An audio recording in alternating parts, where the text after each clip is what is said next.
இந்த வீடியோவில் என்ன பார்க்க போகிறோம்னா, அதாவது இப்போ கிரெடிட் கார்டு, பர்சனல் லோன் இதெல்லாம் வாங்கிட்டு இருக்கவங்க வந்து இது கவனிக்கணும்.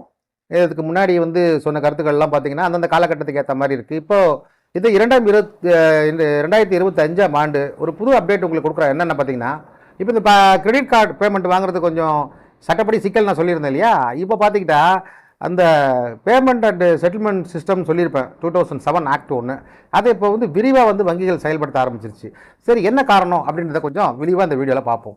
இப்போது கிரெடிட் கார்டு, பர்சனல் லோனு இந்த லோன்கள் வாங்கினவங்களுக்கு பார்த்தீங்கன்னாக்கா, முதல்ல வந்து ஒரு சட்டம் வந்து வழக்கு போட்டுட்டு இருந்தாங்க இல்லையா? அது பெரும்பாலும் வங்கிகளை வந்து முறையாக போடாமல் இருந்தது. ஆனால் இப்போ என்ன பார்த்தாங்கன்னா, அந்த ஆக்டை வந்து பார்த்தீங்கன்னா ஆர்பிஐ கீழே வர அந்த ஒரு ஆக்ட் வந்து ஆர்பிஐயே கவர்ன் பண்ணுற அளவுக்கு ஒரு சட்டமாக அந்த இருக்குது. ஏன்னு பார்த்துக்கிட்டிங்கன்னா, ஆர்பிஐ பொறுத்த வரைக்கும் ரிசர்வ் பேங்க் ஆஃப் இந்தியா கீழே வர்ற பிபிஎஸ்எஸ் என்று சொல்லக்கூடிய board of payment settlement system act கமிட்டின்னு ஒன்று இருக்குது. அதோட கவர்னன்ஸ் கீழேயும் ஆர்பிஐ வந்து பார்த்தீங்கன்னாக்கா செயல்படுது. இப்போ பார்த்துக்கிட்டிங்கனாக்கா இந்த payment and settlement system act 2007 பிரிவு 25 வந்து எல்லோருக்கும் பொருந்தக்கூடிய ஒரு சட்டமாக இருக்குது. அதனால் இப்போ என்ன பண்ணுறாங்கன்னா, கிரெடிட் கார்டு பேமெண்ட் டிஃபால்ட்டாக கிரிமினல் கேஸ் போட முடியாதல்ல, நாங்கள் செட்டில்மெண்ட் டிஸ்பியூட் ஆக்டில் போட்டுக்கிறோம் அப்படின்னு சொல்லிட்டு இப்போ வழக்கை பதிவு பண்ண ஆரம்பிச்சிட்டாங்க. ஆக்சுவலி பார்த்தீங்கன்னாக்கா டிஜிட்டலி சிக்னேச்சர் இதை வச்சு தான் இதோட மெயினான இந்த சட்டமோட ஸ்கோப். இதோட ஸ்கோப் என்னன்னு பார்க்கலாம். ஸ்கோப்னா என்னன்னாக்கா, இதோட பறந்து விரிந்த தன்மை.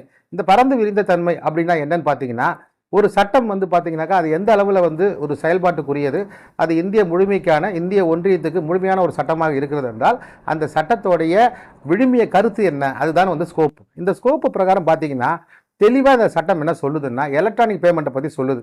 எலக்ட்ரானிக் பேமெண்ட்டுங்கிறது உங்களுக்கு தெரியும், இசிஎஸ்ங்கிறது எலக்ட்ரானிக் கிளியரிங் சர்வீஸ். நீங்கள் என்ன ஒரு பேமெண்ட் கொடுத்தாலும் அது மாதம் கிளியர் ஆகிற மாதிரி ஒரு இசிஎஸ் கொடுத்தா தான் வந்து உங்களுக்கு பர்சனல் லோன் அலாட் ஆகும். அதே போல் கிரெடிட் கார்டை பார்த்தீங்கன்னா உங்களுக்கு டிஜிட்டல் சிக்னேச்சர் இருக்குது.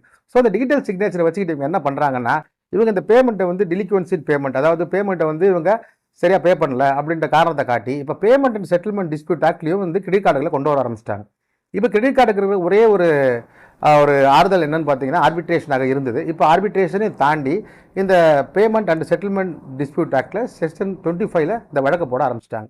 சரி, இந்த வழக்குனால என்ன ஒரு பிரச்சனைன்னு பார்த்தீங்கன்னா, இது ஒரு கிரிமினல் வழக்கு. பேசிக்கலி வந்து பார்த்தீங்கன்னா இது கிரிமினல் நேச்சர், இது தண்டனைக்குரிய ஒரு குற்றமாக கருதப்படுது. எதுனாக்கா, இந்த எலக்ட்ரானிக் ஃபண்ட்ஸ் கொடுக்கக்கூடிய அந்த செக் வந்து மோசடியாக பவுன்ஸ் செய்யப்பட்டது, அதாவது வேணுமென்றே கருத்துடன் வந்து இன்டென்ஷனல் டிஃபால்ட்ரு அப்படின்றத கொண்டு வந்து இவங்க அந்த ஃபண்ட்ஸ் இல்லைனாலே அந்த தேதிக்கு அந்த டேட்டில் அந்த ஃபண்ட் அந்த பேங்க் அக்கௌண்ட்டில் இல்லை அப்படி என்றாலே வந்து இது ஒரு குற்றமாக கருதப்படுது. அதுக்கு உண்டான தண்டனையும் அதோட பெனால்ட்டி என்னென்னு பார்த்தீங்கன்னாக்கா, அந்த அமௌண்ட்டுக்கு ட்வைஸ் த அமௌண்ட் அதை வந்து ஃபினால்ட்டாகவும் போடுறதா சட்டம் இருக்குது.